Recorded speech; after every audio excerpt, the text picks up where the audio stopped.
প্রিয় ভালোবাসা, কেমন আছো? জানি তুমি ভালোই আছো। ক্লাস 6-এ যখন তোমাকে প্রথম দেখেছিলাম তখনই জানতাম তুমি আমার জীবনের বিশেষ কেউ।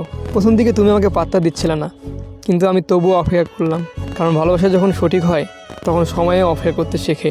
তুমি বলেছিলে এতটা তাড়াতাড়ি কেন, আর আমি তখন সে কথাটি শুনেই অপেক্ষা করতে শুরু করলাম। কিন্তু অপেক্ষা করতে করতে আমি সত্যি তোমাকে ভালোবাসতে শুরু করেছিলাম। তবে সময়ের সাথে তোমার প্রতি আমার ভালোবাসা বেড়েছিল, কিন্তু তোমার মন সেদিক ছিল না। তুমি আমাকে ছাড়া অন্য ছেলেদের সাথে কথা বলতে, সেটা আমার জন্য অনেক কষ্টের ছিল। তারপরও আমি মেনে নিয়েছিলাম। 5-6 বছর ধরে এই ভালোবাসা আমার সাথে ছিল।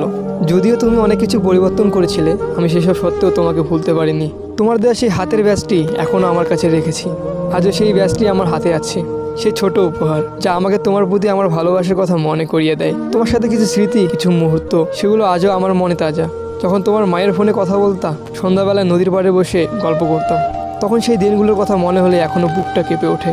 আজ আমরা আলাদা পথ অনুসরণ করছি। এখন তোমার নিজের একটা ফোন আছে, কিন্তু আমাদের আর সেই আগের মতো কথা হয় না। কিন্তু সেসব পুরনো স্মৃতি আমি এখনও ভুলতে পারি না। তুমি যদি কখনো এই ভিডিওটি দেখো, আমি চাই তুমি জানো আমার ভালোবাসা কখনো মিথ্যে ছিল না।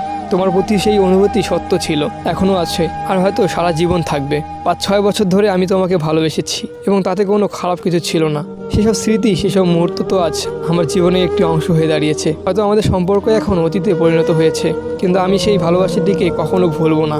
এই ভিডিওটি আমি শুধু তোমার জন্য তৈরি করলাম, যাতে তুমি জানো ভালোবাসা কখনো হারায় না, কখনো শেষ হয় না। সময় আমাদের সবার জীবনকে বদলে দেয়, কিন্তু ভালোবাসা কখনো মুছে যায় না।